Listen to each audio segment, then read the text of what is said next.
Welcome to South City PCMB. तो कल के लेक्चर में आपने देखा होगा, इसके पहले जो वीडियो आई है उसमें मैंने आपको रिप्रोडक्शन के कितने मोड होते हैं, कितने टाइप्स होते हैं, सब में एक जैसा होता है, अलग अलग होता है, वेरिएशन किस में होता है किस में नहीं, ये थोड़ा सा आपको इंट्रोडक्शन मिल गया होगा। वेजिटेटिव रिप्रोडक्शन थोड़ा सा मैं चाहती हूँ, क्योंकि आपका 10th क्लास है तो क्वेश्चंस कैसे भी पूछे जा सकते हैं, एग्जाम्पल्स में स्पेसिफिकली। तो आपसे कोई एग्जाम्पल पूछ लिया जाए जिसमें आप जानते ना हो तो दिक्कत तो है ही। तो मैं बिल्कुल नहीं चाहती कि आपके कोई भी क्वेश्चन छूटें, ठीक। इसलिए आज हम वेजिटेटिव रिप्रोडक्शन को थोड़ा सा डिटेल में देखेंगे। तो सबसे पहले वेजिटेटिव रिप्रोडक्शन को अच्छी डेफिनेशन हम क्या दे सकते हैं। तो वेजिटेटिव रिप्रोडक्शन एक असेक्सुअल मोड ऑफ रिप्रोडक्शन है जिसमें सिंगल पेरेंटिंग होती है, जिसमें सिर्फ एक ही पेरेंट इन्वॉल्व होता है, ठीक। इसका मतलब इसमें भी क्लोन फॉर्मेशन होंगे, बिल्कुल होंगे। जितने एसेक्सुअल मोड ऑफ रिप्रोडक्शन है सब में क्लोन बनेगा। क्लोन होते क्या हैं? तो clone is an offspring produced by an asexual mode of reproduction which is similar to and to their parents both genetically and whatever you can say physically, मतलब बाहर के स्ट्रक्चर में और जीन यानी कि अंदर से दोनों तरह से उनकी सिमिलरिटी होती है। किसमें? पेरेंट और ऑफस्प्रिंग में। तो वो यहीं पे हो सकती है। क्यों? क्योंकि सेक्सुअल रिप्रोडक्शन में तो आपके दो अलग पेरेंट्स आ जाते हैं, तो आधी एक की कैरेक्टरिस्टिक आधी एक की, और फिर वो जा करके ऑफस्प्रिंग में जाती है, उसकी वजह से वेरिएशन आता है ऑफस्प्रिंग में। यहाँ पर सिर्फ सिंगल कैरेक्टर यानी कि एक इंसान है तो उसी के कैरेक्टर्स जाएंगे, जो भी चीज़ें हैं उसी से जाएंगी, जीन उसी का, डीएनए ट्रांसफर उसी का होगा, ठीक है। सब कुछ जब उसी का है तो फिर जब नेक्स्ट दूसरी कोई चीज़ मिलाई ही नहीं गई तो हाइब्रिड कैसे बनेगा? आपने रेड कलर लिया तो रेड ही है ना, रेड में जब तक आप येलो नहीं बनाएंगे तब तक ऑरेंज कैसे बनेगा? रेड में आपने व्हाइट नहीं मिलाया तब तक पिंक कैसे बनेगा? तो जब तक दो चीज़ें इन्वॉल्व नहीं होती तब तक जब कलर नहीं बदलता तो यहाँ पे कैरेक्टर्स कैसे बदल जाएंगे, ठीक है। ये चीज़ है। तो अब वेजिटेटिव रिप्रोडक्शन में हम देखते हैं asexual mode of reproduction in which offspring produce by vegetative part.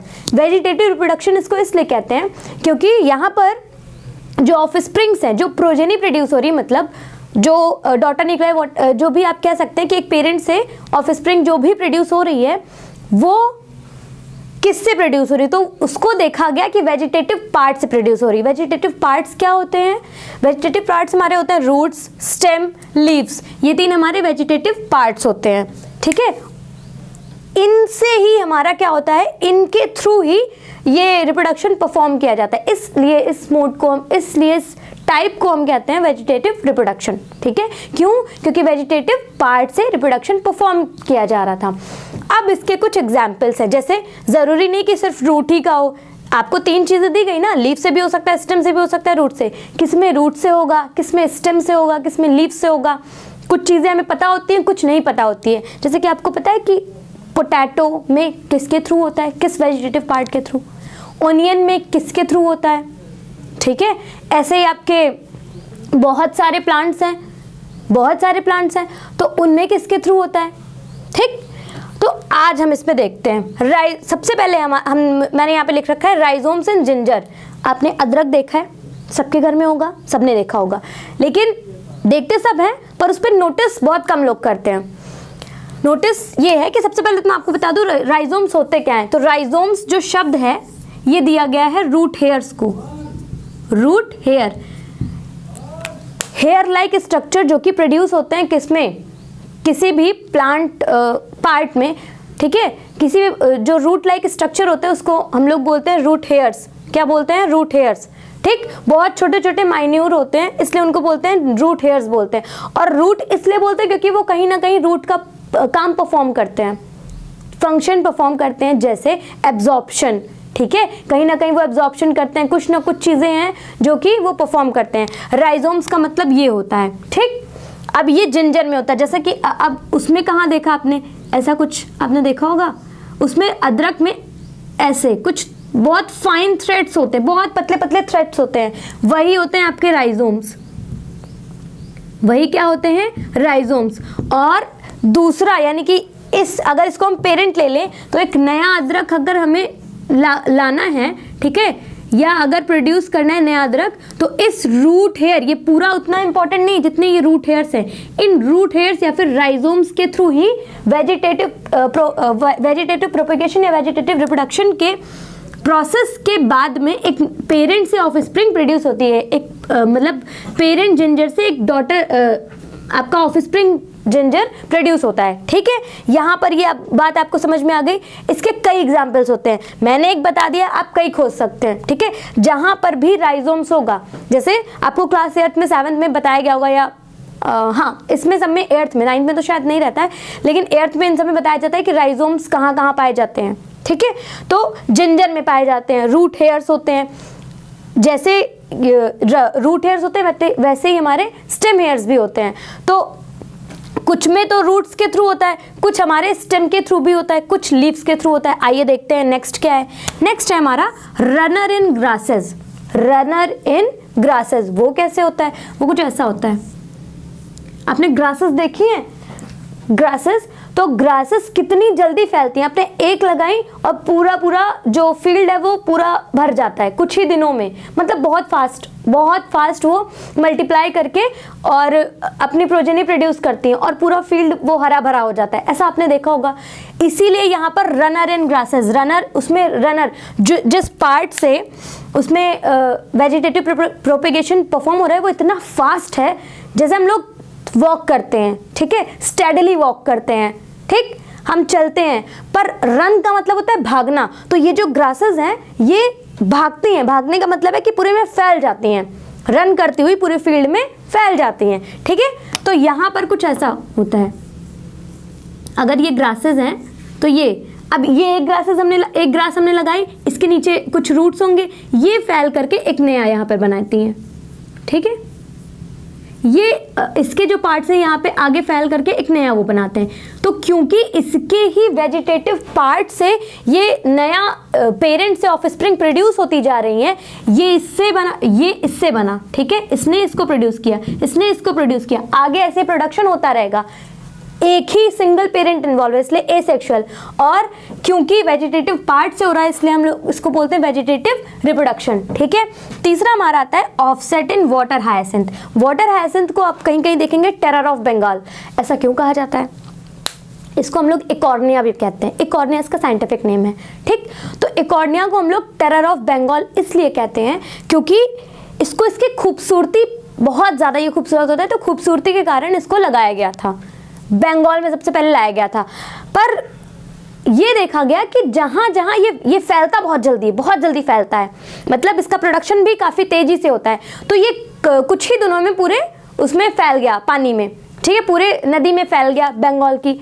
अब ये तो अच्छी बात है, और खूबसूरती हमें मिलेगी। ठीक है, खूबसूरती तो मिल रही थी। कुछ दिनों के बाद ये चीज़ नोटिस की गई कि उसके अंदर जितने भी मरीन एनिमल्स थे, जितने भी एक्वाटिक एनिमल्स थे, मरीन तो आपका सी वाले हो गए ना, तो सी तो है नहीं, हमने रिवर में डाला था, तो जितने भी आपके एक्वाटिक एनिमल्स हो गए, एक्वाटिक एनिमल्स उसमें उनकी डेथ होने लगी।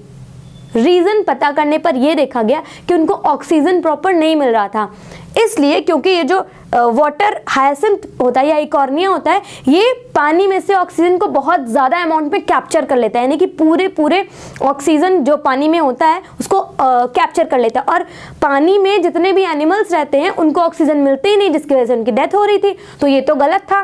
एक को बचाने के चक्कर में हम कई जिंदगियाँ खो रहे थे, एक को बचाने के चक्कर में, मतलब एक को लगा रहे हैं अगर इकॉर्निया को, तो हम कई जिंदगियां खो रहे हैं। रिवर में जितने भी आपके एक्वाटिक एनिमल्स हैं वो उनकी डेथ हो रही है अननोइंगली, और उनकी कोई गलती भी नहीं है, इसलिए उसको फिर हटाया गया। और वो क्योंकि हटाने पर भी तेजी से फैल रहे थे, इसलिए उनका नाम रख दिया गया टेरर ऑफ बंगाल। तो इससे इसके 3 नाम है, terror of Bengal, water hyacinth और ऑफसेट्स। इसमें क्या होता है? इसमें ये होता है, ये है हमारा टेरर ऑफ बंगाल, ऐसा कुछ होता है इसमें। ये इसकी लीव्स होती हैं, ठीक, नीचे हमारा रूट पार्ट होता है, और ये हमारा नोड होता है। नोड क्या होता है? जैसे आप देखते होंगे पत्तियां होती हैं, तो जिस पॉइंट से पत्तियां अराइज होती हैं, ठीक है, मतलब निकलती हैं, उसको हम बोलते हैं नोड। उसको क्या बोलते हैं? नोड। तो वैसे ये भी तो एक लीफ ही है, ये जिस पॉइंट से अराइज हुई उस पॉइंट को बोला गया नोड। ठीक है, और एक नोड अगर हम और ले लें, ये भी नोड, ये भी नोड, तो इनके बीच की जो डिस्टेंस होती है, यानी कि 2 नोड के बीच की जो डिस्टेंस होती है, उसको बोलते हैं इंटर नोड।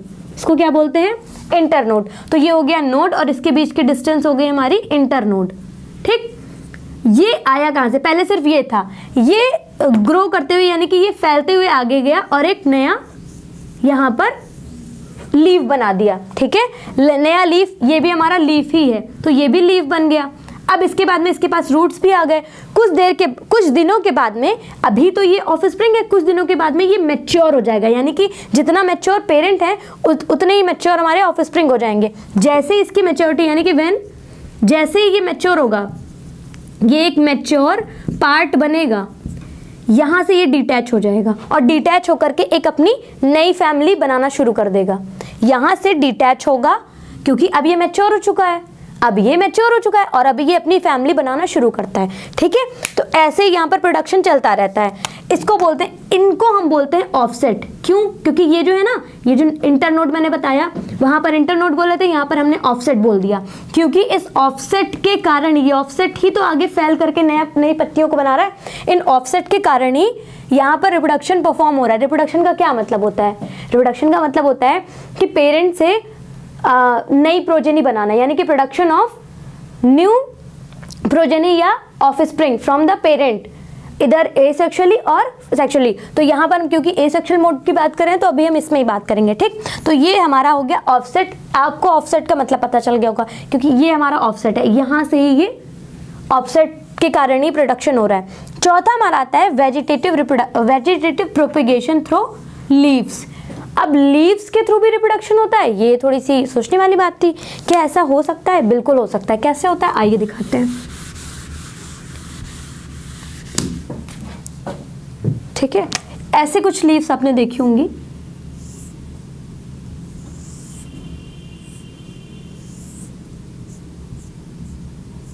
तो लीफ के पॉइंट्स पर, यानी कि लीव्स के जो आपके ये कॉर्नर्स होते हैं, कॉर्नर्स जो इसकी लाइनिंग होती है, इसको हम लोग सबसे पहले लेमाइना बोलते हैं।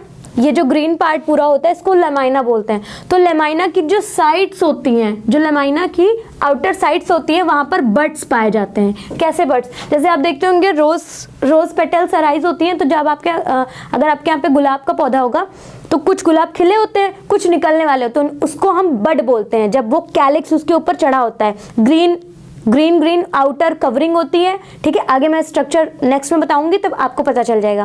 कैलिक्स हरा हरा और अंदर वो रोज रहता है, कुछ दिनों के बाद वो अपने आप खिल के वो रहता है हमारा बड। वैसे यहाँ पर पत्तियों में बड पाए जाते हैं, पत्तियों में बड पाए जाते हैं। ठीक, ये पत्ती डिटैच होकर के जैसे ही जमीन पर सॉइल पर आकर के गिरती है, मान लीजिए ये सॉइल है, ठीक है, ये जैसे ही आकर के गिरती है तो ये बड एक नया प्लांट बना देता है। किसका?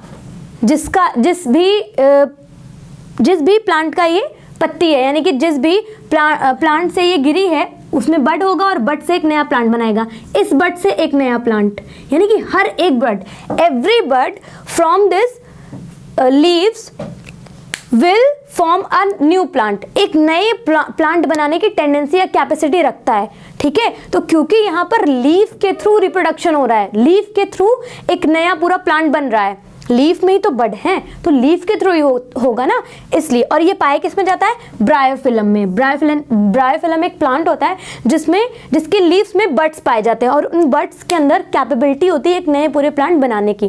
ठीक, ये हमारा आपको ठीक है समझ में आ गया। अब आप देख रहे होंगे कि सारे जितने भी रिप्रोडक्शन हम देख रहे हैं सब कुछ रूट, स्टेम, लीव्स इन्हीं के थ्रू हो रहा है। फिर हमारा पांचवा आता है ट्यूबर इन पोटैटो। ये शायद मैंने आपको लास्ट लेक्चर में बताया था, फिर भी मैं फिर से बता देती हूँ। आप घर पे भी अगर पोटैटो को देखते होंगे तो कुछ ऐसा, ठीक है, उसमें कुछ ऐसे होते होंगे और कभी कभी तो एक वाइट कलर का स्ट्रक्चर भी रहता है। ठीक, इन्हीं पर ये एग्जैक्टली नोड होते हैं। ठीक, जैसे पत्तियों में नोड होते हैं वैसे यहाँ पर भी नोड होते हैं। ठीक, तो इनमें स्टेम में नोड होते हैं, सॉरी पत्तियों में नहीं होते, स्टेम में नोड होते हैं। तो यहाँ पर क्या होता है, वैसे ही यहाँ पर ये जो स्ट्रक्चर होता है उसको हम बोलते हैं ट्यूबर। क्या बोलते हैं? ट्यूबर बोलते हैं। जैसे मैंने आपको उस दिन बताया था ना कि एक आलू लीजिए, इसका इतना पार्ट अगर इसको हम 6 पीसेस में कट कर दें तो ये एक पूरा पार्ट एक नया पोटैटो बनाने की कैपेबिलिटी रखता है। ये एक टुकड़ा एक नया पूरा पोटैटो बनाने की कैपेबिलिटी रखता है। ये एक टुकड़ा एक नया पूरा पोटैटो बनाने की कैपेबिलिटी रखता है। तो इतने से पार्ट, या अच्छे से अगर हम कहें तो ये जो ट्यूबर है यही पोटैटो बनाता है। तो ट्यूबर के कारण, क्योंकि एक नया पूरा पोटैटो यानी कि नई ऑफस्प्रिंग प्रोड्यूस हो जाती है। एसेक्सुअल हुआ क्यों? क्योंकि सिंगल पेरेंटिंग है और साथ में वेजिटेटिव पार्ट भी है। ठीक है, ट्यूबर हमारा वेजिटेटिव पार्ट हुआ, ठीक, तो उसके थ्रू हुआ, इसलिए हम इसको बोलते हैं ट्यूबर इन पोटैटो। पता चल गया आपको? इसलिए मैंने कहा था कि कभी आपने गौर किया सारी चीज़ों में अलग अलग प्रोपेगेशन होता है। वेजिटेटिव प्रोपेगेशन सब में होता है, सब में नहीं होता है, कुछ कुछ में होता है, लेकिन सब में डिफरेंट तरीके से होता है। अब आपको शायद थोड़ी सी चीज़ें, अब ऑनियन तो देख लिया, प्याज भी देख लेते हैं। ठीक, तो ये है, ये हमारा है यहाँ पर। अगर हम इसको देखें तो ये हमारा अगेव का स्ट्रक्चर है। ये क्या है? अगेव है। ये भी एक प्लांट होता है अगेव, और इसमें बल्ब लाइक स्ट्रक्चर होता है। बल्ब लाइक स्ट्रक्चर जिसको हम लोग बल्बिल कहते हैं। ठीक है, बल्बिल कहते हैं। ठीक, तो ये जो बल्ब लाइक स्ट्रक्चर होता है ये एग्जैक्टली बड के तरह काम करते हैं। जैसे बड के पास कैपेबिलिटी होती है एक नए पूरे प्लांट को प्रोड्यूस करने की, वैसे यहाँ पर ये जो बड्स होते हैं इनके पास, बल्ब्स होते हैं, इनके पास कैपेबिलिटी होती है एक नए पूरे प्लांट को या पूरे इस पार्ट को बनाने की। ठीक है, जैसे ये जो एक पार्ट है ये एक पूरा प्लांट बना सकता है अगेव का। ये जो पार्ट है ये एक पूरा अगेव का प्लांट बना सकता है। ये पार्ट है, यानी कि थोड़े एक हम लेकर के कई प्लांट बना सकते हैं। एक प्लांट को लेकर के हम कई प्लांट बना सकते हैं। ठीक है, तो ये किस में पाया जाता है? ये हमारा अगेव और ऑनियन में पाया जाता है। फिर से एक बार देख लीजिए, एसेक्सुअल मोड ऑफ रिप्रोडक्शन जिसमें ऑफस्प्रिंग प्रोड्यूस होते हैं वेजिटेटिव पार्ट से, जैसे कि रूट्स, स्टेम, लीव्स। ठीक है, अब पहला हमारा है राइजोम्स इन जिंजर। राइजोम्स क्या है? एग्जैक्टली ये रूट हेयर्स होते हैं। तो रूट ही तो हुआ हमारा, किसमें पाया जाता है? जिंजर में। आपने देखा भी होगा थ्रेड लाइक स्ट्रक्चर। दूसरा रनर इन ग्रासेस। आप देखते हैं घास लगाओ और पूरे फील्ड में कुछ दिन में फैल जाती हैं। क्यों? क्योंकि उसमें रनर के थ्रू प्रोपेगेशन होता है वेजिटेटिव। ठीक है, ऑफसेट इन वाटर हायसिंथ, आपको बताया था terror of Bengal eichhornia, offsets इसको कहते हैं। इसके थ्रू ही आगे इसमें बनता चला जाता है, और एक जैसे ही वो मैच्योर होता है दूसरा वाला पार्ट जो बन रहा है, यानी कि ऑफस्प्रिंग जैसे मैच्योर होती है वो डिटैच हो जाती है और एक प्रॉपर फुल प्लांट की तरह बिहेव करने लगते हैं। फिर हमारा ट्यूबर इन पोटैटो, ये जो इसको पोटैटो आई भी कहते हैं, याद रखिएगा अगर आ जाए तो पोटैटो आई से एक कितने पार्ट्स हो गए? 6। तो एक पोटैटो से आप 6 पोटैटो बना सकते हैं। ये हमारा बल्बिल। अब इसमें कई बल्ब पाए जाते हैं। हर बल्ब के अंदर कैपेबिलिटी होती है एक नया पूरा प्लांट बनाने की। ये था हमारा वेजिटेटिव प्रोपेगेशन। मुझे नहीं लगता है कि अब इससे ज़्यादा कुछ इसमें आपको पूछा जा सकता है। हाँ, एक चीज़ हो सकती है, लेकिन वो आपको मैनेज करनी होगी, एग्जाम्पल्स। क्योंकि एग्जाम्पल्स आपकी बुक में भी बहुत है, मेरी बुक में भी बहुत है। आपकी कौन सी बुक है मुझे नहीं पता, मेरी कौन सी बुक है आपको नहीं पता, तो मैं बताऊं वो ठीक है, लेकिन आप भी इसको ट्राई करिए। मैं ज़्यादा से ज़्यादा क्वेश्चंस में ट्राई करूंगी कि आपको इंपॉर्टेंट क्वेश्चंस में लगवा सकूं। तो आज का हमारा लेक्चर यहीं पे ख़त्म होता है। देखने के लिए थैंक यू, और अगर पसंद आया हो आज का लेक्चर तो लाइक, शेयर एंड जो भी आपके क्वेरीज हैं वो आप कमेंट बॉक्स में मेंशन कर सकते हैं। Thank you so much.